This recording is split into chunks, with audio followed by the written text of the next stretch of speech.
Welcome to another episode of the Absent Connection newscast, in which we examine the headlines of the day, but with that absent connection to help things make more sense. Well, ladies and gentlemen, it's been a very strange week, has it not? On the one hand, the media has been telling us for years now that there's no reason to panic about the American economy because although it is impossible to find a job if you are, say, a recent college grad for whom, well, unfortunately, by the time you graduated, the very concept of an entry-level job ceased to exist. Yes, it will never exist again due to LLMs, but thanks for borrowing $100,000 in debt in student loans that you now get to pay back with interest for a job you will never get to do. Thanks a lot for that, they say. But although it's a no-hire environment, the media tells us that if you do have a job, you have no reason to worry because it's a no-hire, no-fire environment. You may have heard this phrase many times over the past couple years. Well, it's interesting that in a no-fire environment, which according to the English language means that there are zero layoffs, that's what no-fire means.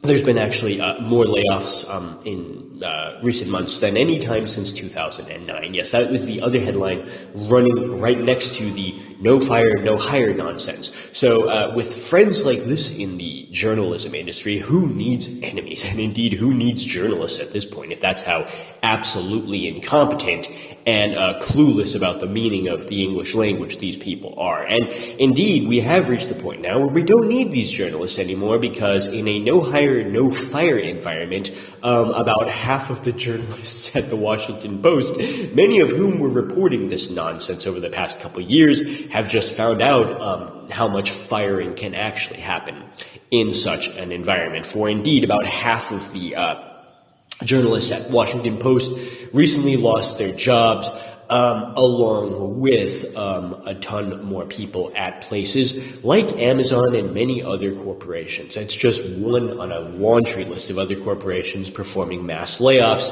at a time that once again is supposed to be no hire, no fire. Well, either these people are so clueless about the meaning of words that they don't understand what a contradiction is, or they're just trying to lie to you for the past large number of years about how bad things actually are becoming. And I'm not going to say that it's one or the other. It's really a combination of both. It's possible to be an idiot and to be malicious in your intent at the same time. Just look at the people at the Washington Post if you don't believe me.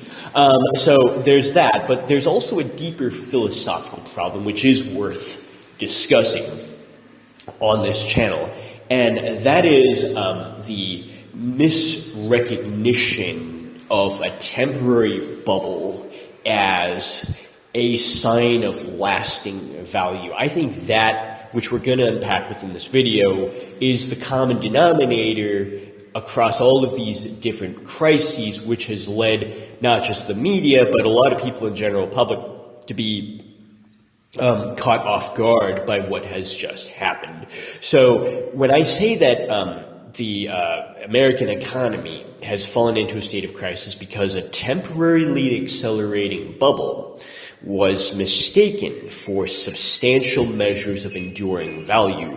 What I mean is that if you have a memory of previous speculative bubbles, like say the dot-com bubble of the late 1990s, in retrospect, it will seem very, very silly because a lot of the companies that allowed the stock market to reach like an all-time high basically didn't even exist. There was a promise of a future company that someday would be very profitable, but as they were selling stock in things like, say, Pets.com and other blank.coms on the assumption that in the future everybody would buy everything online and that they would have to do so through clicking in their favorite subject and then .com after and then pressing enter. The assumption that that's how the internet would work led the shares of real estate on the internet, Pets.com, beer.com, books.com, things like that, to have an enormous amount of value even before the company selling the books, the beer, or the dog food, etc., existed. And now it seems laughable because nobody uses the internet that way today. We know in the year 2026 that you don't go shopping for books by typing in books.com. You would rather go to like one of these huge monopolistic e-commerce sites, but at the time it seemed like that's how the future was going to look. And even if you didn't yet have a company that was selling these things, the mere fact that you would reserve that name was enough to drive up the value of the stock associated with it to absurd levels. And this is something that went on for a while, and a while, and a while, until one day it no longer was going. And that's really the definition of a bubble. The definition of a bubble is that there's always somebody else willing to give you more money for something until one day there's not.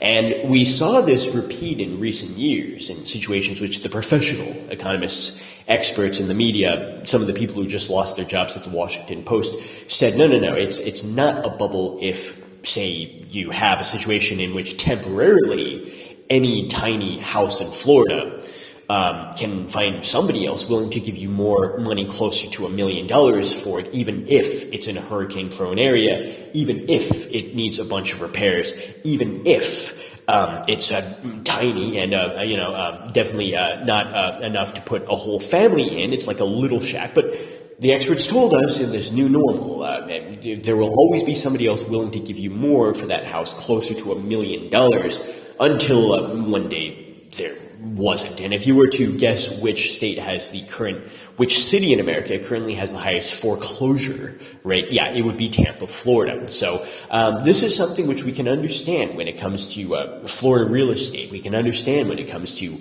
basically non-existent companies like Pets.com or Books.com. But we can't understand when it comes to ourselves. And I know that that's extremely controversial, but it's basically what has happened to the American worker himself or herself. Once again, the formula of a bubble is there's always someone else willing to give you more money until one day there's not. And that's kind of the situation which a lot of laid-off workers have found themselves in. The people who have been laid off are not people flipping burgers for $7 an hour. Not that there's anything wrong with that. There's dignity in all work. But these are people who assume that if automation was a sign of progress, it was going to be taking those jobs. They didn't think that it would be taking the jobs of the people like, for example, who are now making a viral YouTube clip saying, I just lost my $200,000 per year job at Amazon because the AI has succeeded in replacing me. By framing it that way, however, you still make it out to be a sign of progress. Well, progress is happening so much now that the robot is even smart enough to replace me, which I never thought would happen. That's a misrecognition of what's really going on, because it's misrecognizing the temporary acceleration of another bubble for some sort of enduring value. We all know what that bubble is, but in addition, this is the misrecognition that that person only was able to have that sort of position within the socioeconomic ladder because of another bubble that was going on. And when the air was let out of that bubble, you found yourself kind of like the person trying to sell Dutch tulips back in Amsterdam at a time when it could no longer buy you several houses. Yes, there was a time where a couple tulips could buy you several houses in Amsterdam. There was always someone else willing to give you more money until one day there wasn't. And this has happened to the American worker. The American worker in 2021 was able to start expecting outrageous salaries because of widely celebrated stories in the media. Oh, the booming Biden economy has reached the point that now it's not just six figures that make you well off. You should expect to be having a household income in excess of $200,000 just to be able to qualify for a mortgage. And to the present day, if you're not in that income bracket, you probably can't qualify. So the new normal people came to expect was a household income well in excess of $200,000 a year, because there was always someone to give quote-unquote skilled workers more money, largely because Biden increased the money supply 40% in 1 year in 2021 to artificially create all those high-paying jobs, to create the illusion of the strongest economic recovery from 2020 in history. But under those circumstances, temporarily, there was always someone else willing to give you more money for your services until one day there wasn't. And it became the exact opposite trend. When the bubble was no longer accelerating because of things like, say, the Biden stimulus, when the bubble stopped accelerating, what you were left with was basically nothing at all, because the illusion of enduring substantial value is nothing except the misrecognition of that motion, which was driven artificially by, say, the federal government printing funny money, or the media running sensationalist stories about what a great time it is to buy stock in that said company, of course never getting in trouble for insider trading as a result of manipulating the stock market in accord with the corporations that pay them to do that work. But at any rate, we've reached a situation now in which, instead of being a competition of who can give you the most for your services as a part of that bubble, a barnacle on that ship, instead it's the exact opposite. Now the competition is who can work for the least amount of money. And of course, for all those jobs lost in the U.S., I'm guessing there's a lot of openings now in Bangalore, India. I'm guessing there's a lot of openings in the Philippines and places like that, because now the competition is who can do the same thing for the least amount of money. And this is a troubling sign that just as Pets.com was super valuable until it wasn't. Just like that little house in Florida that has hurricane damage and needs a bunch of repairs and can't fit a family, seemed super valuable and close to $1 million until it wasn't. Unfortunately, the same thing has happened to the American worker. The American worker services seemed extremely valuable until one day it wasn't, because the measure of value is now who can do it for the least.